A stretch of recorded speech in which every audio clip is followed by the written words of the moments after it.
Disclaimer. I filmed this video at night because I wanted to stick to the vampire theme, so the quality isn't great, but neither is this movie, so it doesn't matter. Also, I just wanted to say that I am actually a Korn/Jonathan Davis fangirl, so I mean him no offense. Also, it was very difficult to work around the copyright stuff with this movie. Please don't take my video down, thanks. Also, I released my debut album. It's called Origins, and you should listen to it because it's wonderful and amazing. My artist name is Rainbow Sky Child, and it's available on all streaming services, including YouTube Music, or you can buy it on Bandcamp. Thanks, onto the video. Recently, I was in the mood for a vampire movie night, so I defaulted to an old reliable Interview with the Vampire. It's a perfectly enjoyable movie with a superb cast, a thrilling plot, exquisite cinematography, and also all the guy candy you could possibly hope for. I thoroughly enjoyed rewatching it, and so I was eager to jump into the next one. Its standalone sequel, Queen of the Damned. Now, as a teen, I was absolutely obsessed with this movie, okay? I would watch it on repeat. My friends and I were super fans of its soundtrack, and it even inspired my sister to go out and buy a violin. Queen of the Damned has an insane amount of nostalgic value to me, so when I jumped into it after what must have been about a decade, I thought that I would feel right at home. I was very, very wrong. When I tried to rewatch it, I couldn't get past the first 10 minutes of this movie because it was just so cringe. Also, I dare you to drink every time I say the word cringe. This movie is so bad that it was the movie that motivated me to start talking about movies on this channel. Yesterday, I finally managed to watch the whole thing, and I have many words, and would you believe, not all of them are bad. So stick around and let's relive the movie that scene kids everywhere absolutely lived for in the 2000s, while I do my best to make myself look like a noughties rock star vampire thing. Also, this movie was released in 2002, so if your knees didn't hurt before, I bet they'd hurt now. You can't really see, but that's a skull. Queen of the Damned opens with our main character Lestat whining that eternity sucks when there's nobody around to give you attention. Immortality seems like a good idea, until you realize you're going to spend it alone. So miserable, he chose to sleep the decades away. He wakes up because the sound of electric guitars and rock music exist, and he likes it? Better. So he decides that life is worth living again, because in this new rebellious era, he can become a god. So he straight up kills somebody to quench his thirst, and then his vampire senses lead him to the source of the music that roused him from his slumber. So it turns out that there's a garage rock band rehearsing in his house, and he involves himself in what, I kid you not, is the cringiest thing that I have ever seen in my adult life. It was this scene that made me die inside when I tried to rewatch this movie.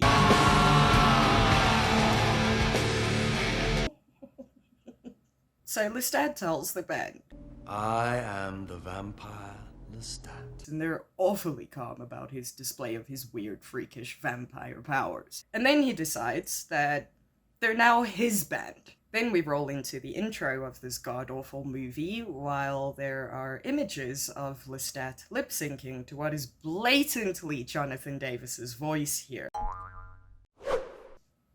It's so bad. Why did we think this was cool when we were in high school? All of a sudden, the band has taken off and they're super famous, and we are subjected to the cringiest press conference ever. So how would you sum up your music? Sex, blood, and rock and roll. Sorry I'm late, I was just trying to catch my breakfast. Yeah, that's not funny. One reporter asks him for proof that he is a vampire, to which Lestat says this. If you like, I can give you a private demonstration in your hotel room tonight. Which, I'm not gonna lie, is pretty damn smooth. Like, Lestat, Behave. So then the band's manager escorts two young groupies to Lestat. And this is supposed to be like a super serious scene because these two women are willingly but unknowingly marching to their deaths. But I challenge you to take this seriously. The amount of cringe that unfolds.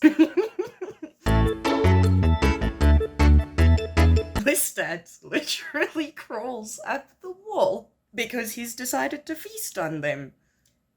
And these two women just stay put and wait for him to fall on them, but the special effects are so bad.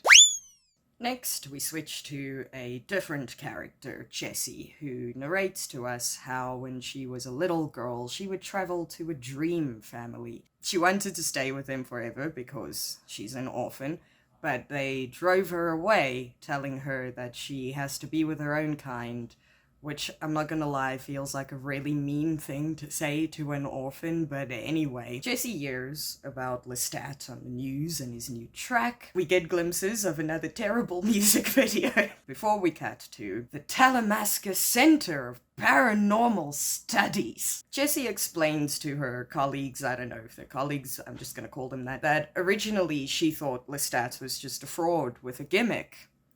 But then she heard his latest song and was proven otherwise. She correlates his lyrics to a 1600s pub called the Admiral's Arms, which had a reputation for black magic and people mysteriously disappearing. And she figures out that the pub is still standing and determines that it's a vampire coven, and Lestat is leading us to it. What? So she gets into trouble for going to check out the pub, right? And then we meet David, like her mentor. And David tells Jessie about the oldest vampire that they know of, named Marius, or Marius.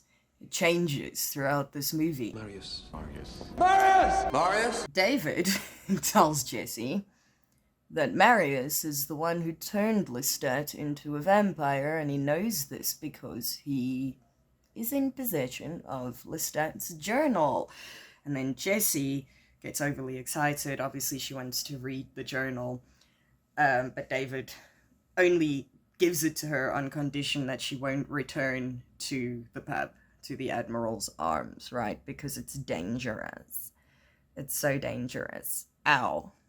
I told you it was dangerous. Anyway, Jessie ends up with Lestat's journal, and we get a glimpse of his history. So, enter Marius, who, in my opinion, is the leading light of this movie, the highlight character. He turned Lestat into a vampire because he needed somebody to help him navigate the new era. Oh, then we get more majestic vampire blurs, and Marius shows Lestat the ropes of being a vampire. You must never take the last drop, or it will draw you in and you will die. It's gonna be important later. Then Lestat makes a somewhat good point about vampirism, Why must we hide, Marius? We are the powerful. but Marius refutes it by explaining that vampires have to stay hidden because they're vulnerable in the daylight. Can't you just hide, like, underground? You know, can't you just, like, move to, like, Finland or something where the sun just, like, doesn't come up for, like, 6 months of the year? This doesn't feel like it should be as big a problem as Marius is making it out to be. So anyway, Lestat has a tantrum because he'll never be known to the living. And then we actually get to my favorite scene in this whole movie. Like, it's so good. I love it. I'm not even being sarcastic here. It's always been my favorite scene. So, Lestat and Marius stumble upon these two musicians. And Lestat, who is unwilling to forfeit human contact, joins them and starts playing some wonky violin sounds with them, right? But he loses control of himself and accidentally reveals that he's a vampire to them. So these two obviously run for their lives, but Marius intervenes. He takes one of them and he orders Lestat to take the other one. After this debacle, Marius reiterates that vampires must stay hidden and then they burn the bodies to destroy the evidence. So, Lestat whines and sulks some more, because of course he does. And while he's having a pity party with his wonky violin, the bow takes on a life of its own and leads him to a mysterious crypt where he stumbles upon two statues and then offers to play music for them.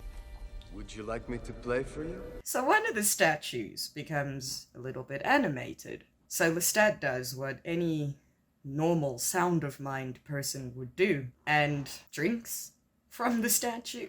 He sinks his teeth into the statue to drink the statue's blood. As he drinks from the statue, he gets a burst of like power and memories from a life that's not his, and this triggers Marius's spidey senses, or vampy senses, and so he goes to save Lestat. Next we see that Marius had to restrain Lestat, who of course is having another tantrum. And then we learn what, or rather who, the statue is. It is Akasha, the mother of all vampires, or, drumroll, the Queen of the Damned. Akasha is from ancient Egyptian times, and she and her king ruled the earth relentlessly. But then her king kinda got bored. He lost his will to drink blood, so I suppose he just turned to stone instead, and then, because reasons, Akasha decided to join him, and they became living statues. Later, Lestat wakes up to find that his bonds have been broken, and Marius is gone. So he has another tantrum, and I don't understand this scene, because he just woke up and realized that his chains were undone. And Marius isn't there, but like, what if Marius just went, you know, to like go pay some bills or go hunt or something? Like, why is he literally overreacting? The flashbacks pretty much end there because Jessie has finished reading Lestat's journal, and she decides that she's going to go back to the Admiral's arms. Because reasons. So she goes to the club, she sneaks in because a club full of vampires can't stop her from doing that, and then only once she's inside and like at the bar, a group of vampires start questioning what she's doing there because they can spot her bullshittery a mile away. So she spins some story about how she's Marius's guest.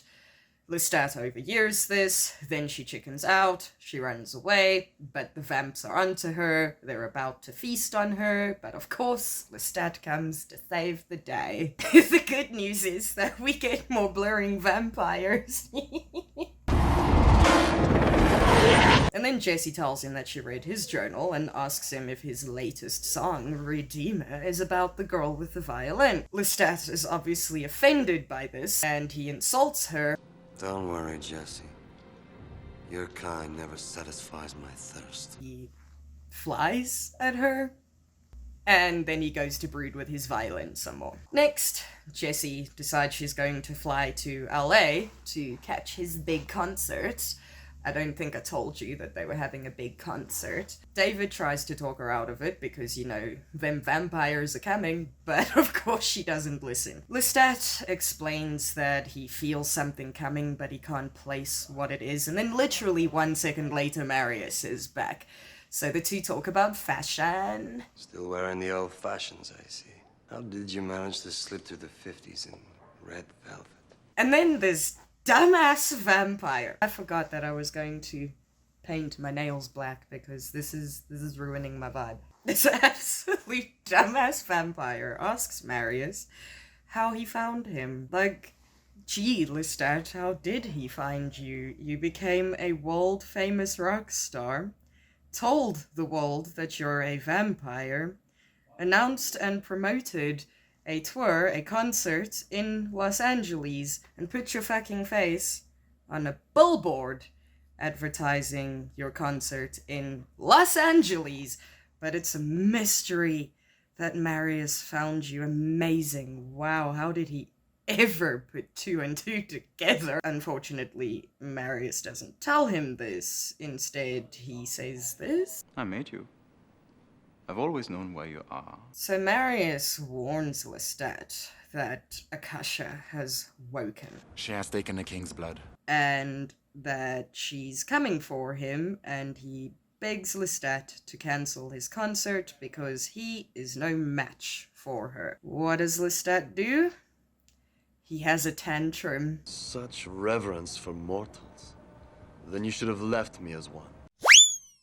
Meanwhile, Akasha rocks up at the Admiral's arms, and then she dances, and she straight up kills them all with firebending and burns the whole club down. Jesse arrives at the concert, and we get a very silly cameo from Jonathan Davis, who, if I'm not mistaken, produced this movie. That's why he was so heavily involved in it. And then, guess what?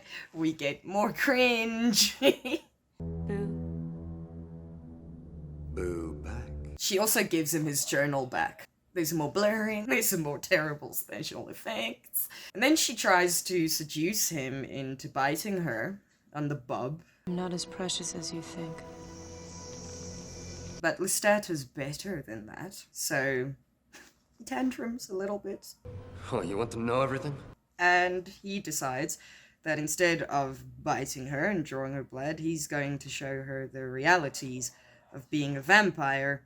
So he takes her on a hunt, and while he is on this hunt, he kills a woman in front of her. And do you know what she does? She just goes to the concert as though he didn't straight up murder a woman in front of her. It turns out that David is also at the concert, I'm assuming to save Jessie from herself. And while he's at the concert, he meets Marius, but this is absolutely not important, and we really don't care about it. So the show begins, and the crowd indulges in the weirdest chanting. I want to know from y'all, is it just me? It's weird. Why are they doing it like that? I want to give you guys an example. Imagine you're at a Green Day concert. Are you going to go, Green Day, Green Day, Green Day? Or are you going to go, Green Day, Green Day, Green Day? I can't with this movie. And then there's more cringe. And more terrible lip syncing. Waiting. If I paid good money to go all the way to Los Angeles to see this majestic magical vampire sing with his majestic magical vocal cords, and then he just sounded like just some guy, I'd be so pissed off, and I would be in the crowd like, refund, refund, refund. Anyway, the vampire coven shows up at the concert, and they begin a search to find Jessie, of all people. Lestat blatantly sings the wrong words. Then Jessie, this dumbass, thinks that if she calls Lestat from the crowd, he will hear her. And then the vampires attack, and Marius comes to help Lestat on stage. Lestat also pulls some moves, and we get more blurring. And then Akasha uses her firebending to wipe out all the vampires that are trying to, get to Lestat. She basically blows up the stage and then emerges from it. Akasha takes Lestat and flees, and when they're in the middle of heaven knows where, she tells him that he's her love and that they should rule together for eternity. You're bold, like your music. So they take a rose petal bath together, and then she bites him on his bub, and then I think they hanky-panky, but it's very unclear. We cut to Jessie, who has woken up in her dream place. Her aunt, Maharet, or at least I think that's how you pronounce it, explains that they are legitimately related and that she watches over her family to keep her connection with the living. Lestat discovers that the sun no longer bothers him. Akasha massacres some people as a gift to him, and he's very perturbed by this. What? The vampire coven decide that Akasha needs to be taken down, and Lestat with her. Akasha shows up with Lestat and tells the vampire coven that she is going to dominate the earth and that they should join her, but they resist, so she threatens to kill them, but doesn't? Then she tells Lestat to kill Jessie, and Jessie's all too willing to have this happen, so Lestat bites her and drains her blood and then leaves her there to die. Because Lestat obeyed, Akasha gives him her blood as a treat. But he doesn't stop drinking when she tells him to, and then the other vampires realize that she's in her weakened state, and that's when they attack. All of a sudden, she remembers her firebending, and we are treated to a spectacle of terrible special effects. So Akasha has been weakened enough, and Lestat decides that he will sacrifice himself to take her down, because remember, Marius told him that she must never drink the last drop of blood. He decides that, he will take the fall, he'll take one for the team, but then Maharet is like, nay, I'll do it. So she stops him, and she drinks the last of Akasha's blood. Akasha disintegrates, and Maharet turns to a statue. Lestat rushes over to Jessie, gives her some of his blood, and then we cut to David, who is researching Lestat and feels a bit of a presence. Turns out it's Lestat and the newly turned vampire Jessie come to visit. So Lestat gives David his journal. Jessie and David say their goodbyes, and it's very awkward because David is afraid of her. And so they leave without another word. Marius shows up, and it's implied that he has chosen David as his new companion, and Lestat and Jessie walk hand in hand into the darkness, down a crowded street. The end. So now let's talk about this. As I said, Queen of the Damned was one of my ultimate favorite movies when I was a teen. I watched this movie religiously. I even based some of my identity on this movie. It was that important to me and I loved it that much. But how do I feel about it now? Let me put it this way.